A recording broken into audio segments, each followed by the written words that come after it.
사도행전은 성령님께서 복음을 확장해 가는 이야기라고 계속해서 나누고 있습니다.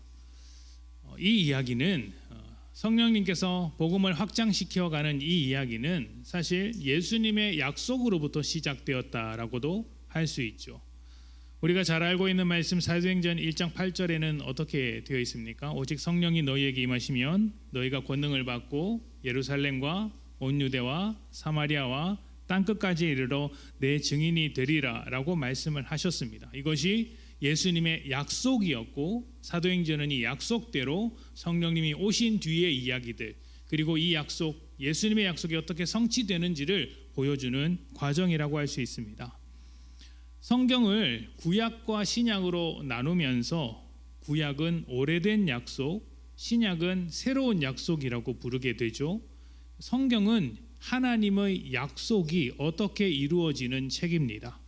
사도행전도 마찬가지입니다.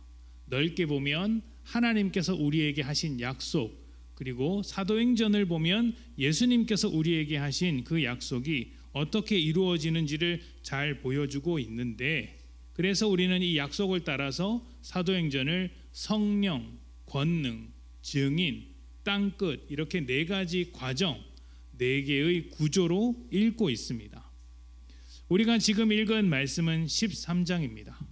여기까지 오는 동안의 이야기를 가만히 생각해 보면 13장부터 새롭게 강조되고 있다는 것을 발견할 수 있습니다.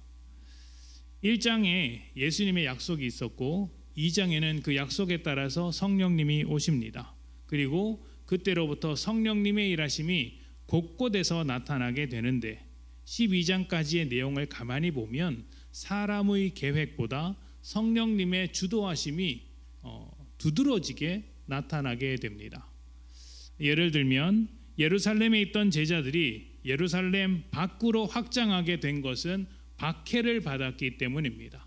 그들이 계획해서 선교를 떠났기 때문이 아니라 뜻하지 않았던 박해가 그들을 예루살렘 밖으로 나가게 했고 유대를 벗어나 복음을 더 넓은 자리로 확장하는 계기가 되었던 것이죠.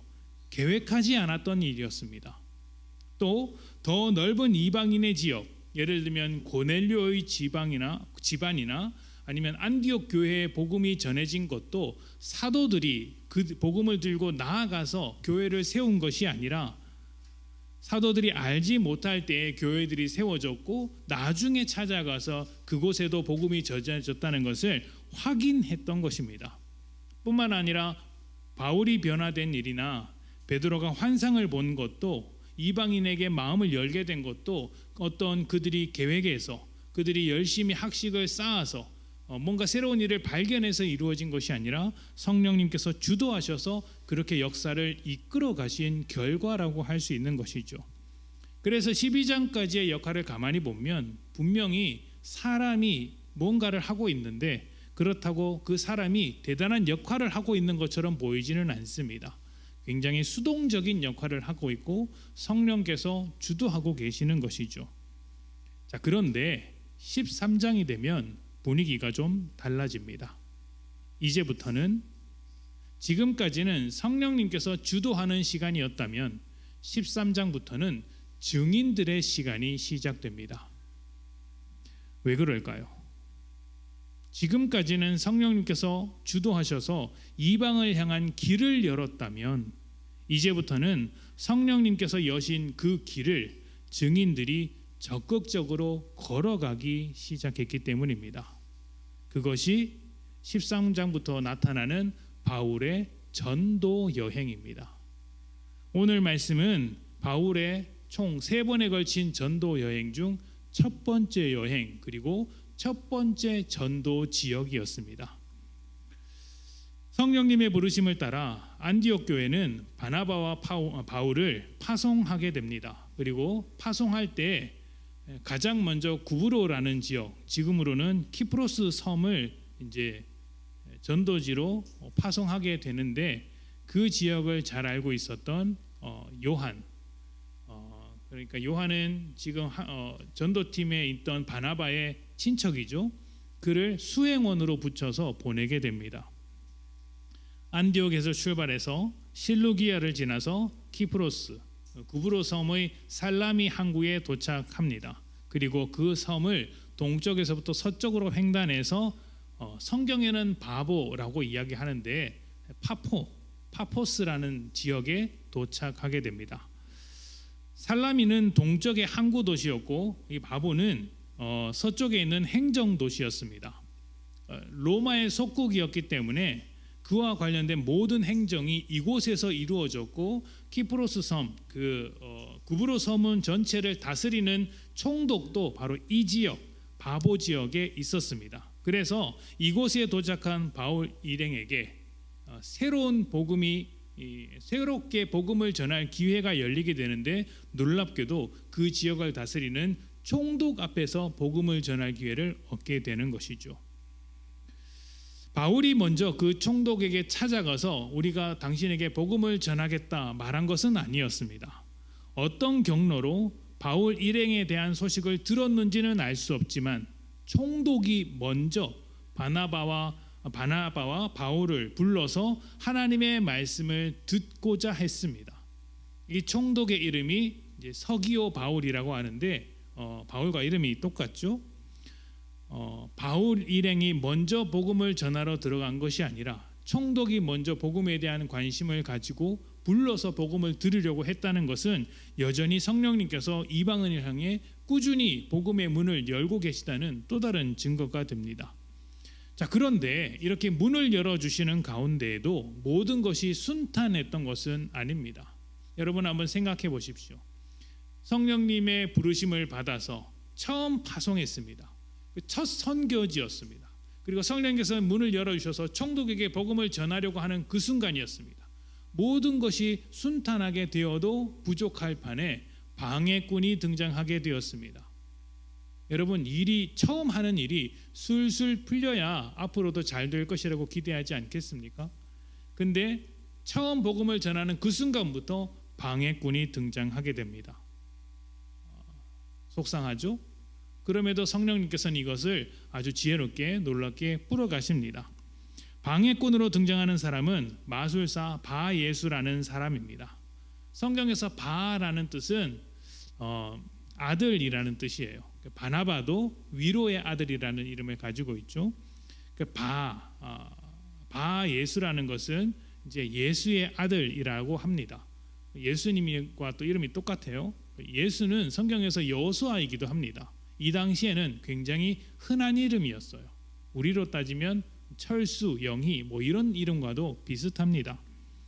그러니까 예수의 아들이라는 이름을 가진 어떤 마술사가 총독 옆에서 여러 가지 조언을 하고 있었는데 그때 바울이 복음을 전하는 순간 방해를 했다는 것이죠. 마술사는 지금과 다르게 어떤 점술이라는 신비한 지식으로 세상을 판단하고 그 판단한 것을 가지고 총독이나 왕에게 조언을 하는 사람이었습니다. 지금으로 따지면 일종의 지식인이었어요. 그런 그가 총독이 복음을 들으려고 할 때 적극적으로 반대합니다. 바울을 반대한 것이 아닙니다. 바울을 막아세운 것이 아니라 총독으로 하여금 그 복음을 믿지 못하게 힘을 썼던 것이죠.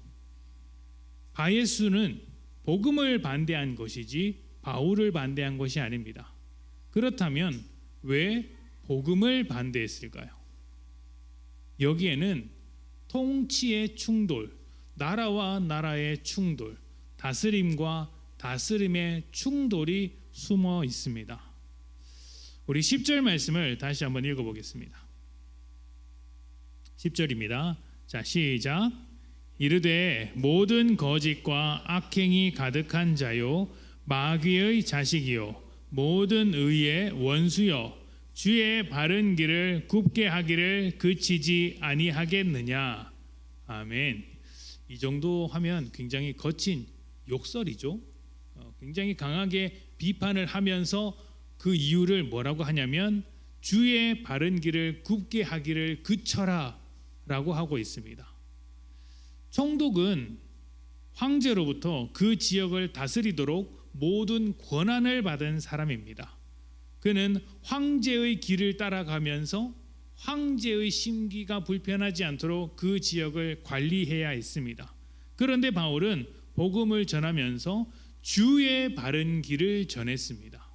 그러니까 지금 총독이 가는 길과는 또 다른 길, 예수를 주님으로 삼는 예수님의 다스림 속으로 초대하고 있었던 것이죠. 그 지역을 다스리던 총독에게 당신은 다스리는 존재이고 황제를 섬기는 존재이지만 진짜 섬겨야 할 존재가 따로 있고 그분의 다스림 속으로 들어가야 한다라고 복음을 전하고 있었던 것입니다. 그런데 바예수가 그것을 막았습니다. 왜 막았을까요? 어쩌면 총독이 복음을 받아들이게 되었을 때 자신의 영향력과 위치가 흔들리게 될 것을 두려워했을 수도 있습니다. 그래서 바예수는 자신이 가진 자리, 자기의 영향력을 지키기 위해 또 자신이 추구하는 그 길을 잘 가도록 하기 위해서 예수님의 통치, 하나님의 다스림, 주님의 길을 거절하고 있었던 것이죠. 하나님은 세상을 지으신 분이십니다. 온 세상을 다스리는 분이십니다. 그런데 사탄은 그러한 하나님의 통치, 하나님의 다스림을 거절하는 존재입니다. 그리고 그렇게 사단에게 속아서 하나님의 통치를 거절하는 자들에게 새로운 통치자를 소개하게 되는데 이것이 하나님의 반대편에 서 있는 사단의 아주 강력한 속임수라고 할 수 있죠. 무엇으로 유혹합니까? 무엇으로 속일까요? 항상 악한 모습으로 찾아오지 않습니다. 우리를 다스려야 하기 때문에 좋은 것을 가지고 찾아와요. 때로는 우리에게 이득이 될 만한 것들을 가지고 유혹할 때가 있습니다. 이것만 있으면 하나님이 없어도 충분해라는 것이죠. 하나님을 포기할 수 있을 때 내가 얻을 수 있는 이득이 훨씬 더 크다고 많다고 유혹하는 것입니다. 그래서 이러한 힘을 가지고 바예수는 총독이 믿지 못하도록 힘을 썼습니다.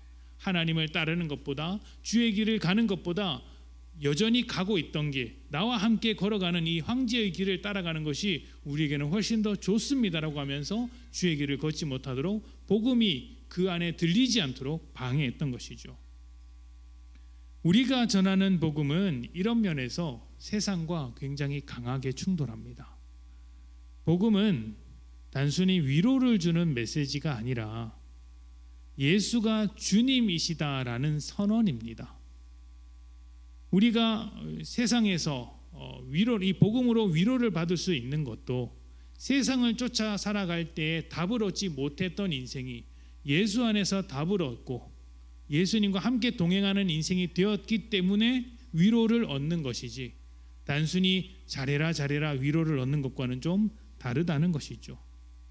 자기 욕망과 세상의 권력, 물질이나 사람이 주인이었던 길에서 예수님께서 주인 되시는 길로 돌아서게 되면 여러분 기존의 주인이었던 자들이 가만둘 리가 없습니다.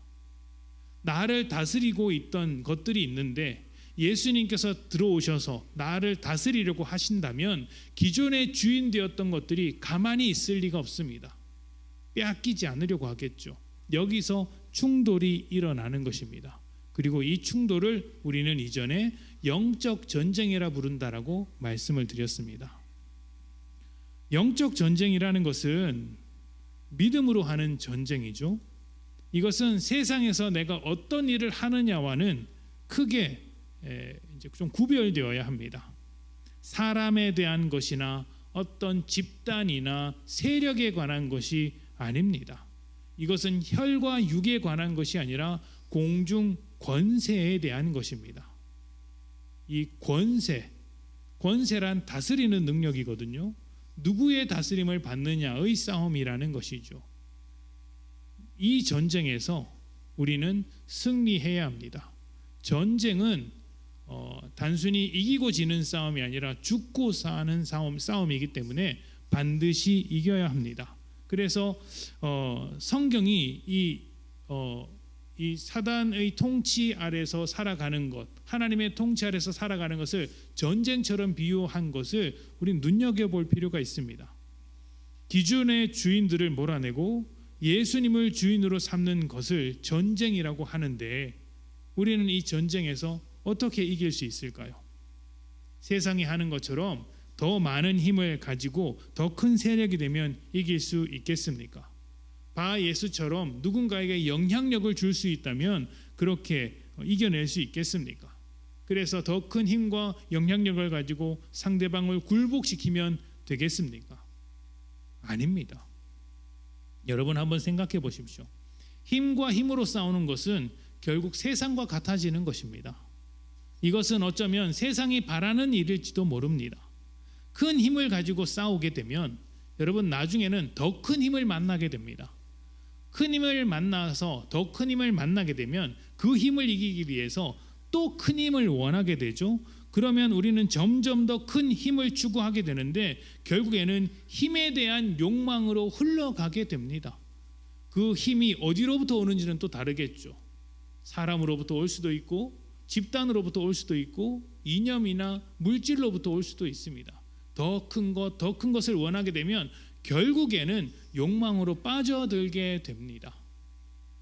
바울은 그렇게 싸우지 않았어요. 더 큰 힘을 가지고 싸운 것이 아닙니다. 바울이 싸운 것은 딱 한 가지였습니다. 바울의 무기 9절입니다. 우리 같이 읽어보겠습니다. 자, 시작. 바울이라고 하는 사울이 성령이 충만하여 그를 주목하고. 아멘. 바울은 힘 대 힘으로 싸우지 않았습니다. 불을 끄기 위해서 필요한 것은 무엇입니까? 여러분, 불을 끄기 위해서 필요한 것이 뭐예요? 물이죠. 물입니다. 불을 끄기 위해 물이 필요한 것처럼 거짓을 이기기 위해서 필요한 것은 진리입니다. 더 큰 거짓이 아니라 작은 진리라도 있으면 거짓은 물러가게 되어 있습니다. 사단의 다스림을 이기기 위해서는 무엇이 필요할까요? 하나님의 다스림이 필요한 것이죠. 그래서 겨자씨만한 믿음도 값어치가 있는 것입니다. 다른 본질이기 때문이에요. 복음을 대적하는 세력 앞에서 필요한 것은 복음입니다. 복음을 대적하는 자들 앞에서 필요한 것은 복음을 따라 살아가는 삶이죠. 그래서 바울은 힘을 가지려고 했던 것이 아니라 성령이 충만했습니다. 성령 충만이라는 것은 여러분 뜨거워지는 것을 말하는 것이 아닙니다. 우리는 성령 충만하면 뜨겁게 기도하고 뜨겁게 찬양하고 뜨겁게 예배하고 항상 열정적으로 살아가는 것이라고 오해하기 쉽습니다. 물론 그런 모습도 있겠죠.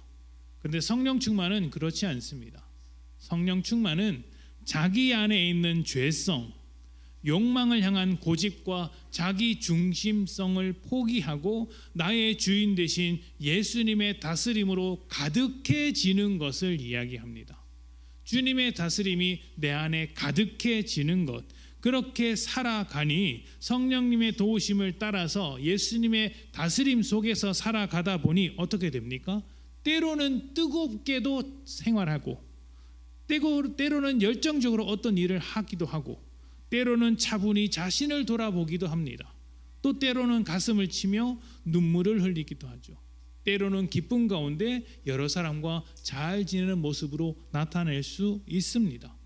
평소에는 상종하지 않았을지 모르나 주님의 시선으로 그 사람을 바라보니 내가 함께 해야 되겠다라는 마음이 찾아오게 되고 그래서 함께하는 모습으로 나의 성령 충만을 드러내기도 한다는 것이죠.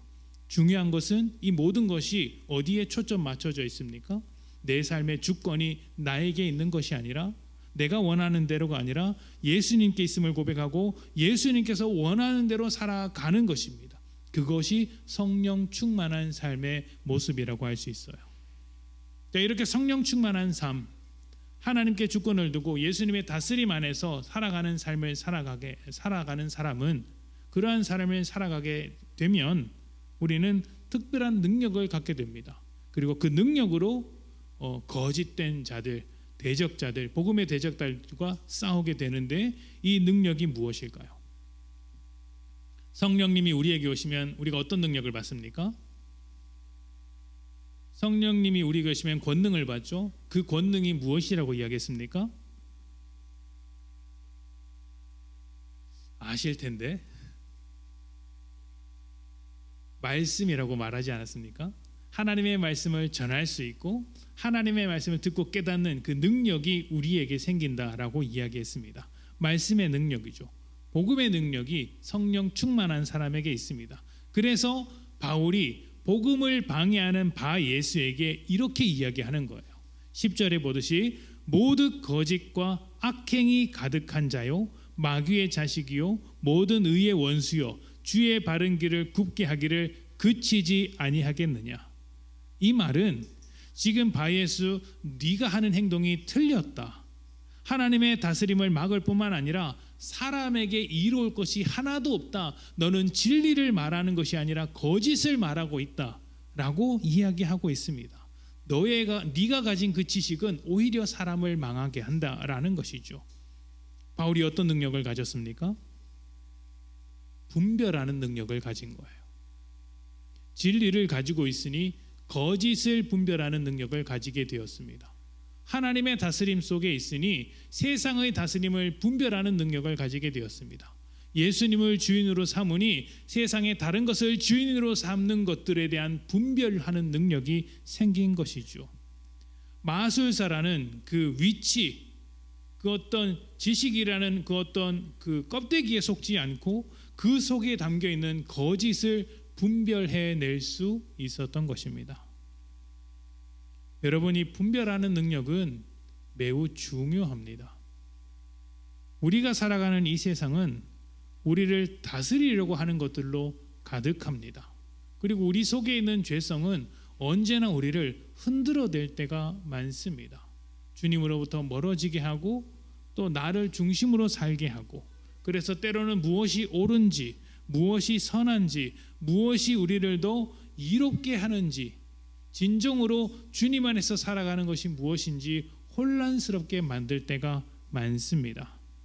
그때 우리가 붙잡아야 할 것, 우리가 흔들리지 않고 붙잡아야 하는 것이 진리인데 성령은 우리가 진리인 것과 진리가 아닌 것을 분별하게 만들어준다는 것이죠. 그래서 예수님의 다스림으로 예수님의 다스림 밖으로 나가지 않도록 세상의 다스림에 대하여 계속해서 승리하도록 만들어주는 것이 성령님의 능력이고, 바울은 그렇게 성령의 충만함으로 그 자리에 서 있었던 것입니다. 그렇다면 여러분, 우리가 세상과 충돌할 때, 우리가 세상의 다스림 속에서 길을 헤매고 있을 때 무엇을 가장 먼저 붙잡아야 하겠습니까? 성령님께서 우리에게 말씀하시는 하나님의 그 놀라운 말씀, 진리 되신 말씀을 붙잡아야 하지 않겠습니까? 세상에도 나름대로 진리라고 하는 것들이 참 많습니다. 이렇게 살면 된다라고 우리에게 가르치는 것들이 참 많죠. 때로는 그것들이 큰 도움이 되기도 합니다. 그런 지혜들을 다 무시할 필요는 없죠. 그러나 그것들이 우리의 주인이 되어서는 안 됩니다. 우리의 주인은 누구입니까? 예수 그리스도. 그래서 예수 그리스도를 쫓아 하나님의 말씀을 중심으로 세상의 것들을 판단하고 분별하는 우리가 되어야지, 세상의 것들을 가지고 예수의 뜻을 분별하는 그런 실수를, 그런 잘못을 따라가서는 안 된다는 것이죠. 그 말씀, 하나님의 말씀을 우리 삶의 기준으로 삼고 주님의 다스림 속으로 조금 더 들어갈 때, 그때 비로소 우리는 영적 전쟁에서 승리하고 있다 말할 수 있는 것입니다. 사도행전 13장 12절입니다. 우리 같이 읽어볼까요? 자, 시작.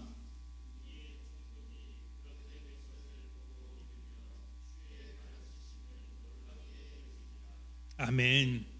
자, 이 이야기의 결론입니다. 이 이야기의 결론이 바 예수를 이겼다라는 것으로 끝나지 않습니다. 총독이 예수를 믿고 주의 가르침에 놀라는 것이 결론이에요. 예수를 믿게 된 것이 결론입니다. 바 예수는 복음이 확장되는데 하나의 장애물입니다. 바 예수가 목적이 아니에요. 장애물은 치워야 할 것입니다. 근데 장애물을 치웠다고 해서 결승점에 들어간 것이 아니라는 이야기입니다. 장애물을 치웠으면 그 길을 지나 결승점까지 가야 되는 것이죠. 결승점이 무엇입니까? 복음을 믿고 하나님 나라가 확장되는 것입니다. 종종 우리는 인생의 문제들이 해결되는 것에 만족하는 경우가 있습니다. 잘못된 거예요. 그 길의 방향이 하나님 나라의 확장이 있는지를 들여다보셔야 합니다. 이것은 우리의 믿음, 우리가 하고 있는 이 영적 전쟁을 너무 얕게 보고 있는 거예요. 문제에 집착하면 그 문제가 인생의 장애물이 될 수도 있고 또 다른 기회가 될 수도 있습니다. 그러나 그 결론은 언제나 어디를 향하고 있어야 합니까? 하나님 나라의 확장, 땅끝을 향하고 있어야 한다는 것이죠. 그래서 우리 인생의 결론은 언제나 하나님 나라여야 합니다. 여러분이 가정에서 무엇을 이루어가야 합니까? 하나님 나라를 이루어가야 합니다. 여러분 직장에서의 목적이 무엇입니까? 단순히 돈을 벌거나 사회적으로 지위를 쌓거나 내가 원하던 어떤 성취를 그런 어떤 목적들을 성취해 나가는 것, 이루어가는 것이 아니라 그 끝에는 하나님 나라가 있어야 돼요. 그래서 내가 직장 생활을 하는 동안 세상 사람들 앞에서 어떻게 살아가야 할지가 결정이 되는 거죠. 그냥 성공한 사람이 아니라 일 잘하는 사람이 아니라 인정받는 사람이 아니라 하나님의 나라를 확장하는 사람으로까지 가야 한다는 것입니다. 결론은 언제나 하나님 나라여야 합니다. 주님의 다스림이 우리 삶에 가득해져서 하나님 나라의 삶을 온전히 살아가는 것이 영적 전쟁의 승리입니다. 그리고 그것이 증인의 시간을 살아가는 우리들의 모습이라고 할 수 있겠죠. 성령님은 지금도 증인들의 시간을 이어가고 계십니다. 성령님께서 길을 여셨고 우리는 그 길을 따라 복음을 들고 살아가는 증인들이죠. 그 첫걸음에, 증인의 길을 걸어가는 첫걸음에 바 예수와 같은 장애물이 있을 수 있습니다.